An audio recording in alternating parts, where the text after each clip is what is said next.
You too will be able to pour beer as professionally as those in the industry. You can bring that monitor closer because there is like a bunch of things about, serving size and. Oh yeah, I went all up in that. Did you? For sure. All right, we're recording this. Oh, cool! Wow, look how tan I am. God, I look good. You do look good. I do. I look very tan. Wow, wild.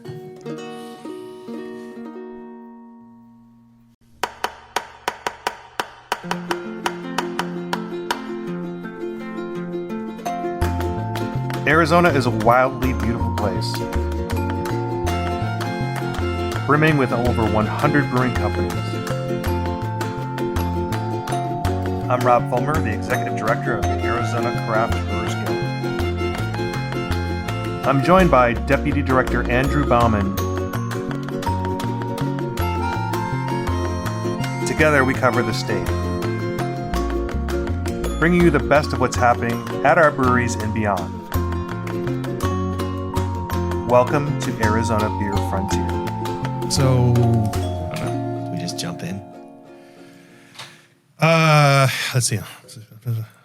I'm trying to decide if, this is going to be released. I'll try to get it done so it's released before Thursday, but we don't know the outcome of Thursday. So we should probably leave a little bit out there. We should get it out quick, and we should leave some things on the table because it'll either be a messy follow-up or a very nice follow-up. I feel like you don't have time to edit this shit. I can get this done. There's. All right, I'll just try and keep myself on track and give you less work to do. How's that? Yeah. Right. Yes. So, what's happening in your life today? You're back from vacation. You were back from vacation. That's true. I did. Oh, hey, Rob. Andrew Bauman. I decided that that was my best travel beer making ever. We never even talked about this. You've been in the office, I know. and then we haven't even talked about this. Yeah. Are we going to do a quick one? Because Yeah. we have like very, very big news. Yeah. And we're trying to decide whether we should tell all of it all at once, because by the time this is released, there'll be another inflection point. And I'm just going to talk about this real quick. okay. It's not going to go deep. Okay. I brought grains, Yep. crushed grains, The Bahamas. and dry malt extract, and a couple ounces of hops. I brought Kvike East. Yep. I brought a 5-gallon cube, soft-sided water jug like you use for camping, right? Right. So immediately I ran into a couple of challenges. The first day I got there, I wanted to brew because I knew if I didn't do it then, it would never get done. Yeah, pretty much. So I had to fight off my family who was just yelling at me like, why are you doing this stupid shit right now? And I was like, because if I don't do it now, it's not going to get done. In the meantime, I was also making 2 loaves of bread so they could ferment overnight, right? It's a lot to get done your first day. Right. Yeah, Well, spend it all in the kitchen, man. I know. Good job. It took like 2 hours. Was it raining? Nope. Okay, because that was a threat of Yeah, rain. we did not get rain. We had a lot of wind while we were Okay. there. But I opened up my little plastic container, and it was indeed 10 years old and had never been unfolded. So there were several cracks. I did bring duct tape with me. Yeah. And did Sanitary that. duct tape. Sanitary duct tape. And I used it. Okay. Yeah. I mean, what else you got? What other choice you have? Right. Right. And I put in the Kvike. I did my whole quick 45-minute, no boil kind of brew day. Is perfect. It's Yeah. great. Got a solid like 4 gallons. 4 gallons. Because I wanted to have some headspace, right? What was your anticipated original gravity? So then, Theoretical. the little valve on the front, Yeah. it immediately broke. All right. Was it hot wort coming out? No. I cooled down the wort before I put it in there. Oh, so in fermentation it broke. No, it broke as I was setting it up. Okay. So I knew that. It's okay. I mean, I had to change my tactics, but I figured it out. Right. And when I woke up in the morning, I was looking at him like, damn, It's done. Okay. It was done. Really? Yes. A day. Overnight. Okay. So I saw a ring of hops Yeah. around higher up. I saw the level where Right. it was done. Okay. Nice. So And? then I transferred it Yep. into some water bottles. Okay. Whoa, wait. I had a square, like flip top ball jar size thing. So I put some in there. Yeah. And that's the one that was the best. So we put those in the fridge, let them crash. The yeast comes out. There's a lot at the bottom. There's a lot of stuff that came out when I crashed it. So that was good. By no means was it clear at all. I had no biofine. I didn't have any time. So that's all right though. But Okay. it tasted nice. Okay. I left it out on the counter for a day to carbonate. Yeah. And it had a nice little bit of carbonation in it. Yeah. Okay. Flavor? Wonderful. What was it comparable to style wise? Oh, definitely hazy. A hazy IPA. Yeah, I Or mean, hazy pale. hazy pale. Okay. That's wonderful. Congratulations. I'm so happy. I even shared Are it with you the people, only and one they're who like, enjoyed that's it? good. No, I shared it. Okay. And then the second round, I put into an insulated container, and it didn't really carbonate so much. Right. That was a little bummer, but it's all good. Great. That's what happened with beer. Other than that, it was Click Guinness Foreign Extra. Right. So you decommissioned the brewery. Yeah, right in the trash can. Yeah, all of it went right in the trash can. Excellent. Hey, let's get right to the big news. I'm back. Let's get right to the big news. I mean, All right, go. I know how excited you are. there were a lot of things that happened when you were gone. I wish we had a show about that because it was crazy. I got a lot of stuff done. Don but Bowles. that is gone through both committees. We're waiting for a House vote and then crossover week. So, as you know, we've been doing a lot of dibbling and dabbling and understanding hemp, right? And we're here to announce, I'll read the official announcement. The Arizona Craft Brewers Guild supports SB 1186 and HB 2679, which allow for the manufacture, distribution, retail sale of on-site and off-site consumption of alcoholic hemp beverages containing less than 10 milligrams of hemp-derived THC. Non-alcoholic. I have that in there? You did, but yeah. you said alcoholic. So I just want to make sure it was non-alcohol. clear to the listeners. Oh yeah, non-alcoholic. And well, as long as we derail the train here, I have more to read. Why is that an important distinction? Why is it that we can't do alcoholic beverages that contain other things like THC? Right. Well, the production of alcohol is overseen by the TTB on the federal level, and they absolutely will not let you do that. Right. And it's not on their list of generally regarded as safe ingredients. So you would have to ask them, hey, it's me. Just wanted to see if I could put some THC in my beer. And they would say, we'll be over there to talk to you about it tomorrow. Yeah, they and like every once in a while, has anyone ever asked the TTB? I'm like, yes, of course. Everyone has asked. Everyone has formally asked, informally asked. It just is not possible. And maybe not a great idea. And here's where we have to come to terms with what we consider THC to be. If people are going to tout medicinal properties, if we're going to call it medical marijuana, for the same reason you wouldn't put THC in a beer is the same reason you wouldn't put aspirin in a beer or any other analgesic or inflammation reducing agent or any other thing that you would receive over the counter.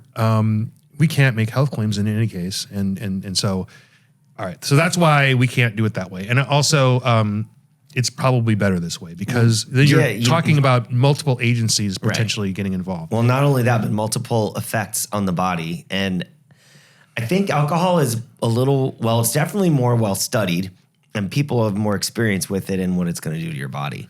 And when it comes to THC, why would you want to combine those potential, everyone bodies react differently. Yeah. Especially to that drug. It's all about managing your consumption and the interaction would be difficult to understand. These products here in Arizona are currently unregulated. There is a law that says they cannot be used in food products, but they don't specify whether it can be inhaled or used topically. And there is a principle in law, especially given that THC can be legally purchased, consumed, sold in a different medium, there would inevitably be a court case. And as far as I have understanding from my colleagues in other states and the hemp industry, and we are now proud members of the Hemp Beverage Association,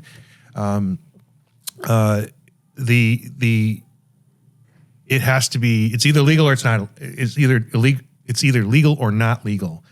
And so the danger is somebody's going to come in here and set up shop, or things will be ordered online, and there is no designation. I have some of that online THC derived gummies on the way to my house, free. Wow. Yeah, while I was doing my little research, and I was like, you can just mail it anywhere, all 50 states? Cool. Yeah, I went out and tried to find them, and the age gate was 18. And here we're proposing 21 plus, and I'll get into that and into the reasons why. But talking to our colleague at the the Hemp Industry Trade Organization of Arizona, Sully Sullivan, he's like, they've lost every one of these cases. Seized materials had to be, put back in place. And then you're operating without the structure that we're going to hopefully be able to provide in this bill. So why is this different than marijuana? Again, the federal government, we as a society have to come to terms as to what this product is if we're going to legalize some things and not other things. And when we create these prohibitions and when we regulate partially, this is where policy goes awry. So we are endeavoring to sort of provide a structure to attempt to fix this, and we're basically creating all that structure from scratch. So it is audacious. It is an undertaking. One of the key things that I learned is that you have to be less than 0.3% by weight THC in any product. Right. So if you have a 355 gram can. Mm-hmm. Or a 500 gram can. Mm-hmm. Milliliter. Oh, by weight. But also gram. Yeah. About. You can have quite a bit of THC in there. You could do up to 15 milligrams in here and still be under that 0.3 threshold. So we'll get into that. Hold that thought, because we're saying 10 milligrams. I just want to clarify that the 2018 Farm Bill explicitly removed hemp from the list of controlled substances. It's not in those drug schedules, like where they classify the seriousness of the drug offenses. Not in there at all. And it also has the protections of using the banking system, which marijuana-derived THC does not.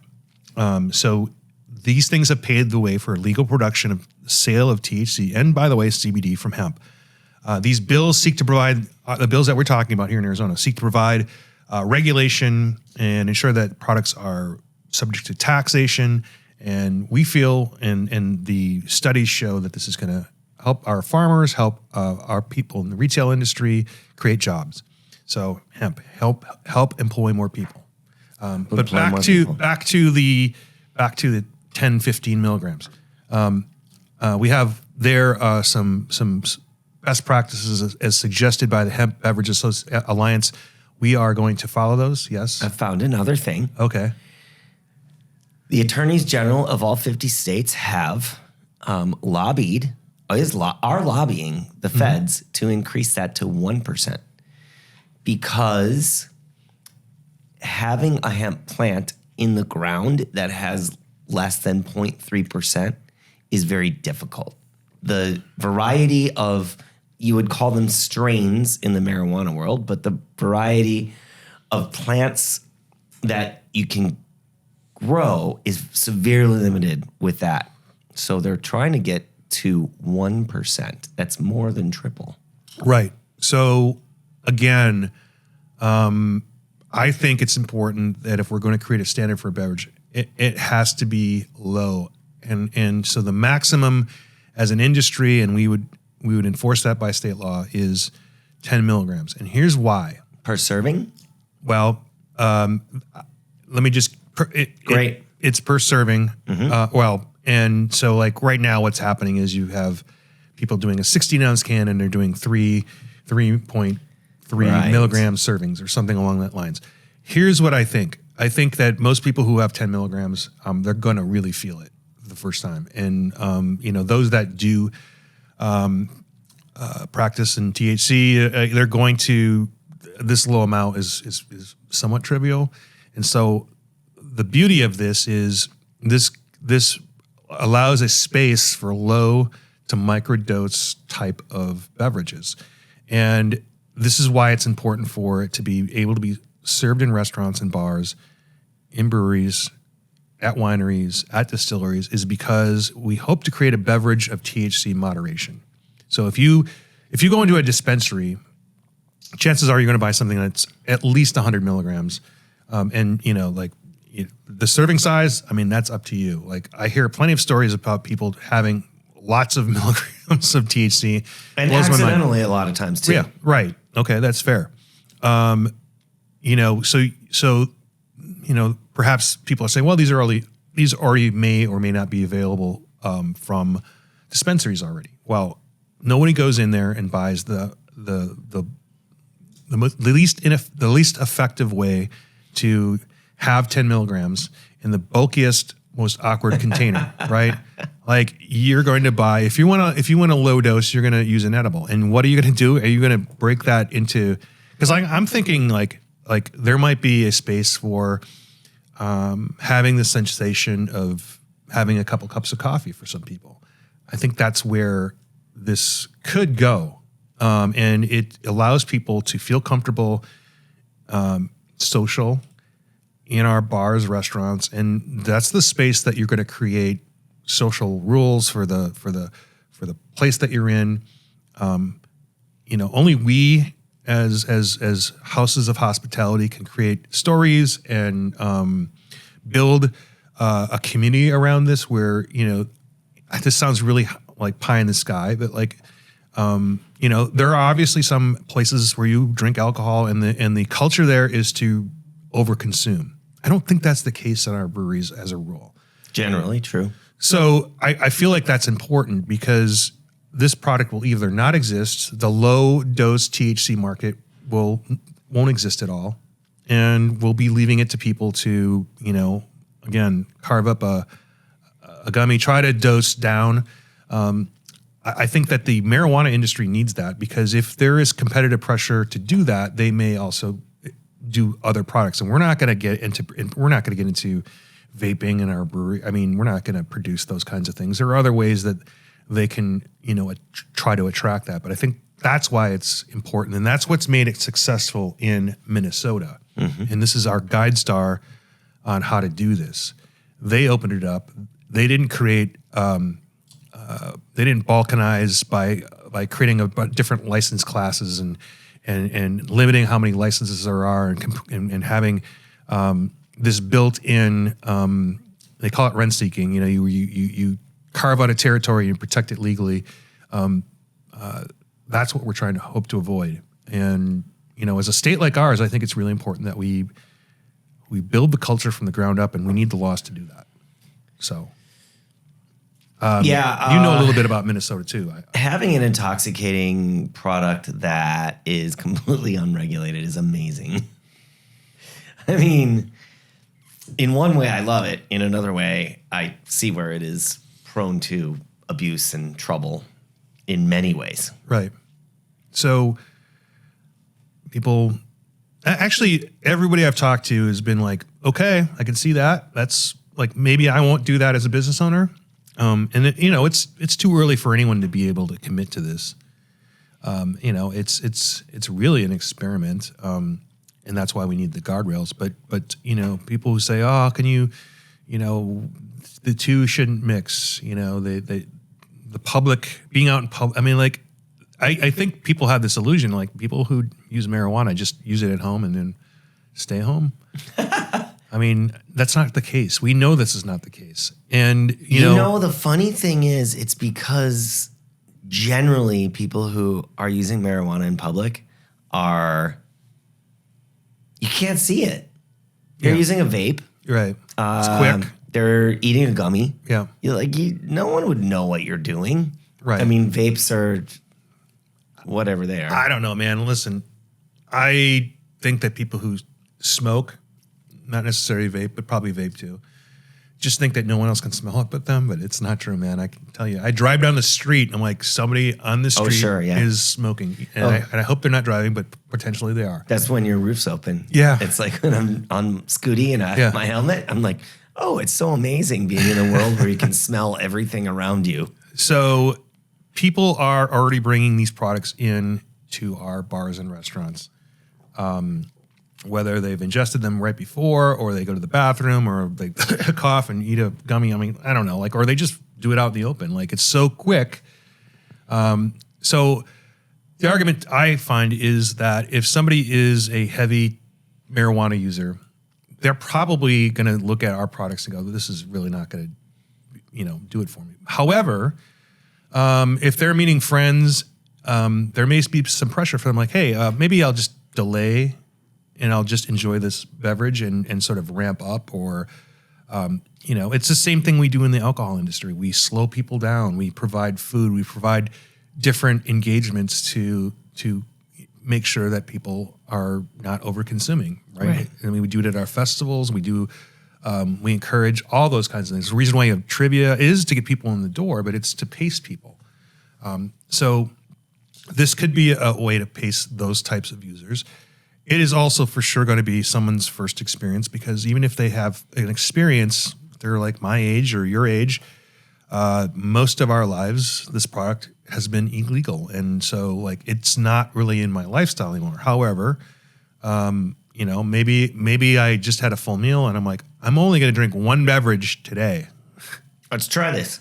Yeah. And like, I may be walking around with it for 2 hours, right? What does this product look like? It could be generally like a seltzer? Yeah, generally a seltzer. It's Like a non-alcoholic. fruited seltzer or whatever? It's non-alcoholic. So standard-wise, it's on this page, but we agree that this product, the manufacturer of this product, should meet a higher standard than beer, because beer has agents in it, alcohol, pH, hops that resist human past viruses, other types of things that Pathogens. that affect other food products.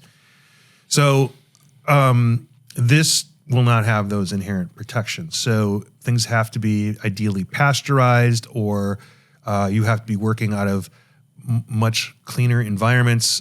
So we, even though don't have to follow the state health guidelines in our state any longer, if you were to manufacture these beverages, you must. And the danger in our industry, in that industry, is, you're going to create a pathogen pathway to a bunch of people before, it's similar to foodborne viruses, right? So we agree that has to be the higher standard. You can't, you have to take care not to accidentally create a fermentable product. And so, as there are people getting into this industry, why not us? Why not us who have some experience with that and have some of the equipment and have the environments to roll these products out in their own locations and understand, maybe 10 milligrams is a lot for this beverage. Maybe we want to provide a happy medium.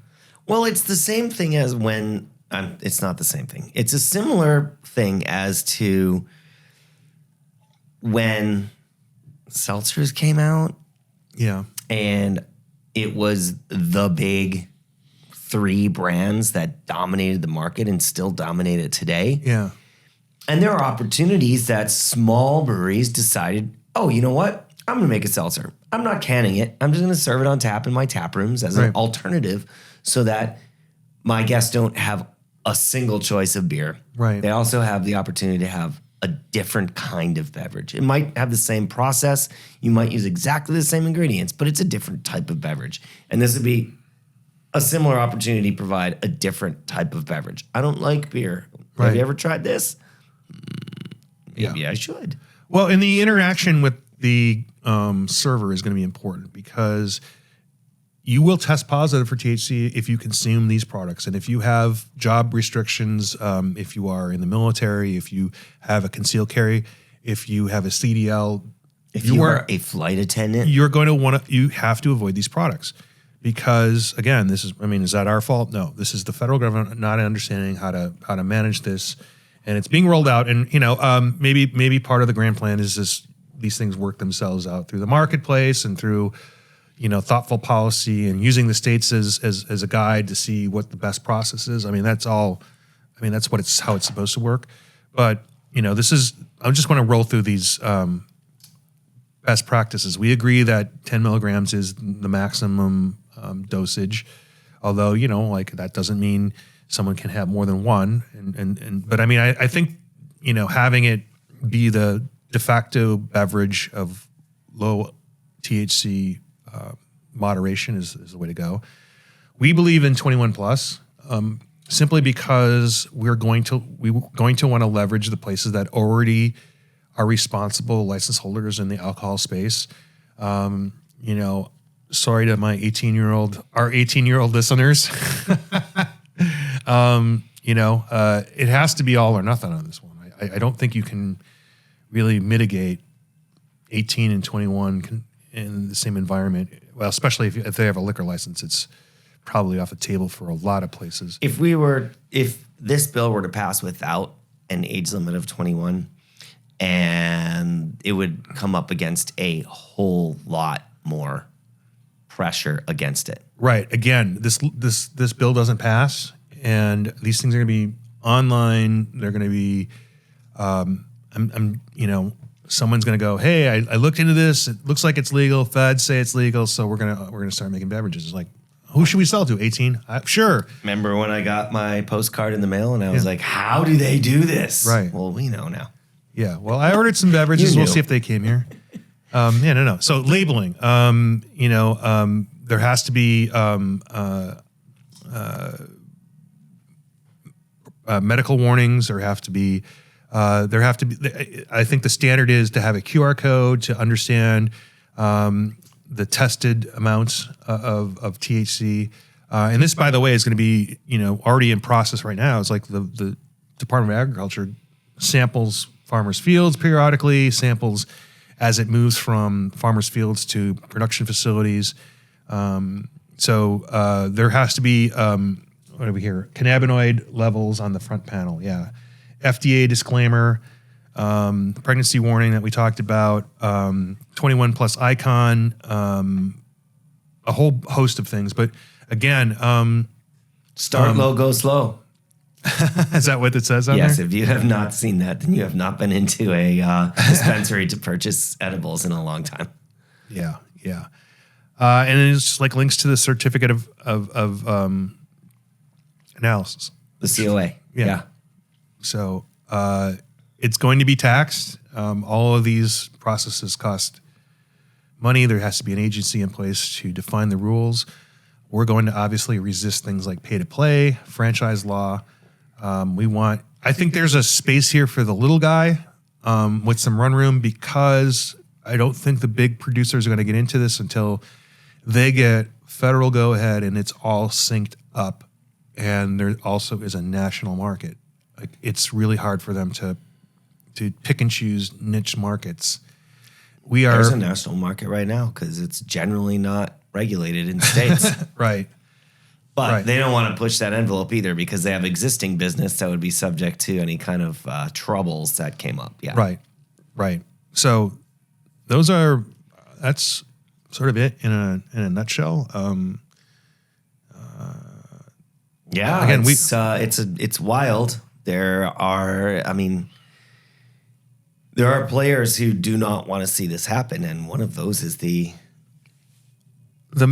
dispensaries. Yeah, they already have a great thing going. Or so I'm told. Like there is already a website. This bill dropped a couple weeks ago, maybe a week ago, and there's already a website that says stop it. And does it say Save Our Kids? It doesn't identify who it is. There's stuff about that, but less so. Whoopsie. not going to take that. There is that website looks like it's put out by the dispensaries because they talk about let everyone know that we're 20,000 businesses strong across the United States. So that's who's behind it. I got a peek at who the lobbyists are behind it, and it's what's going to be interesting about this process is this is a bill being run by Republicans. It is a bill that I know will be supported by Democrats. There are people who will not support this because they are beholden to the dispensaries, and they may be Democrats or Republicans.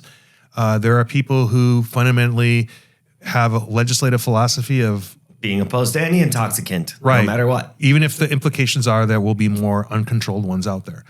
There are PR firms that were very involved in the passage of the marijuana bill, and they kind of are like, we're going to keep supporting this because that's where our money's coming from. There are people, if you listen to NPR and you listen to the policy wonks that come on, there's probably half dozen to 10 different political strategy organizations that send representatives to discuss bills and talk about. I would say half of them are involved in this on the anti-us side, on the anti-hemp side, more on the pro-marijuana. Although, if they ever discuss our bill, I'm going to have to call them out. Like, they're all wonderful people, smart, but we're kind of definitely facing the same type of moneyed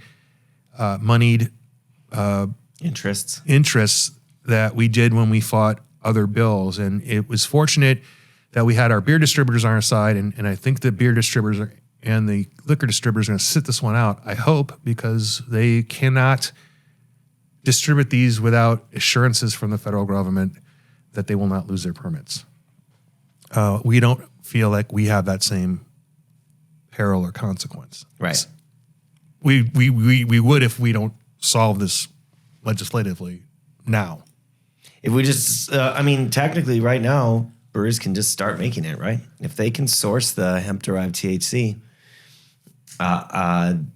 they could make it, and there's really no regulations. And there is the regulation. There is the state law that says that it cannot be for consumption. But again, that law is not complete enough, and it exposes the state to a lawsuit. And every suit that had this scenario, the new people won and the state lost. Yeah. Right. Because they're just too vague. Right. So another thing that people are going to throw out there, and I'm not going to say ignore this, like the FDA has been used to be a part of the anti-THC in general policy making arm of governments. They have said that these are untested, they could be potentially dangerous. They say that, and the marijuana lobby will throw that out there, but that applies to their products too. Sure. So if you are a marijuana consumer, those FDA concerns, you've already made a decision about that. Some of this has been seen as rhetoric to enforce an anti-THC position of the government. Because they made these claims, they took those claims in order to change the federal farm bill as it pertains to THC to eliminate it, and circuit courts have rejected it. The health FDA argument is not good enough to change the federal law. Right, and also, this is definitely poison. I'm going to have some poison. There's well, those are NA bevs for you, since that's what you asked for. Oh, I did. Just going to imagine there's not a lot of THC in this. No THC in this, by the way. Indeed, there's none. But you could have hoppy THC products. That sounds like fun. Especially since members are very good at making hoppy products. Exactly. With or without alcohol. I'm assuming there's going to be some sort of terpene characters to some of this if it's desired, which would really, I don't know if anyone ever had the Hemperor from New Belgium. That was a hemp. Oh, that was a hemp beer, and that it was had the most weedy, Right. weed smelling beer you've ever smelled in your life. no CBD, no THC. No. They used hemp in a way that provided that really diggity dank Yeah. aroma, flavor. It was almost too much for a lot of people who even enjoy those products, but I thought it was great. It launched at the what's the Did you dabble into terpenes? No. As a discuss that them? was just breaking a few years ago. Okay. Yeah, it was around, but no, I didn't. Okay, so this is Tuesday, the 30th on February 2nd. I'm going to try to release this tomorrow. So we'll keep it we'll keep it about 30 We minutes. may need to rally the listeners for an email campaign. Might have to. I don't know. We have a committee meeting Thursday. This goes through different committees than I'm used to. This is going through natural resources, energy, and water.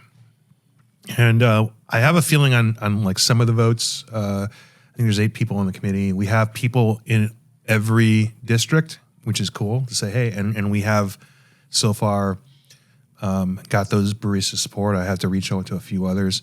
It should pass this committee, and then we'll have some time to get some more information out, do some rallying. If it passes the second committee, generally speaking, we'll have through strong beer before we reach another inflection point, and that would be moving it to the House, which has a whole other set of challenges. It is this bill, by the way, without the safeguards and protections that were added, and us being involved and having a sensibility about alcohol policy and how it best is applied to this, it passed last year through the Senate unanimously. Wow. It was a fast-moving bill, and there is a lot more knowledge about it. So I'm not saying that it's going to pass that same way. There's probably a lot more questions raised, but I think they're good questions.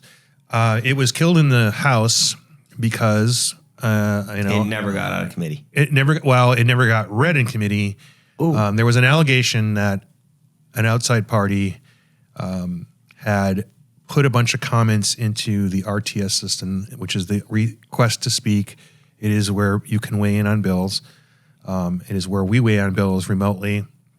There was an allegation that was leveled by Senator Borelli, Mojave County, who's running this bill, that happened. And Fraudulently. Yes. So they shut it down twice, and I talked to the hemp trade organization here, and they said they have proof, and I'm like, all right, let's just move on. That's the past.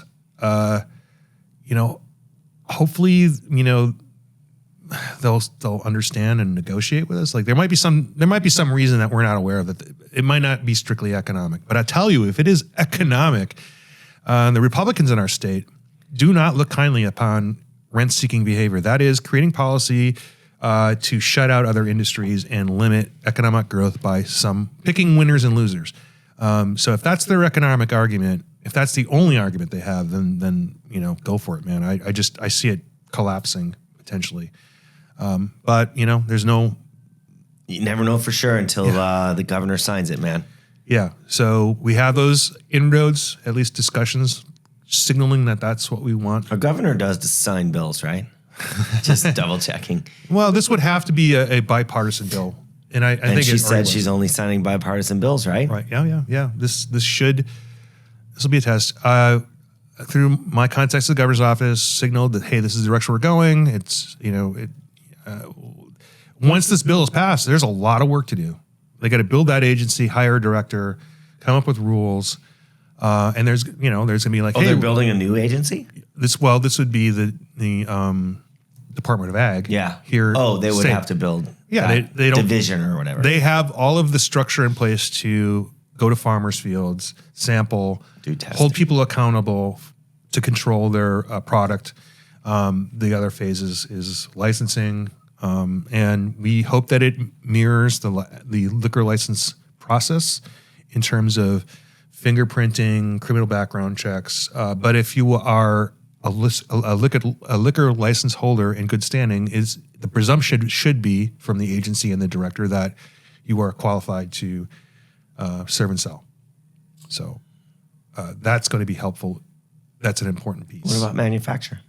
Well, I don't think we're putting restrictions on who. The restrictions are more on the facility and the testing regimen. And those are going to be made through rules. And that is where the Arizona Health Department has a role, presumably. But that's to be determined after the law's passed, how that works. And again, we support all that. And it will make it harder for some of our breweries to make these products without changing some of their processes. It is necessary that they do so. It's.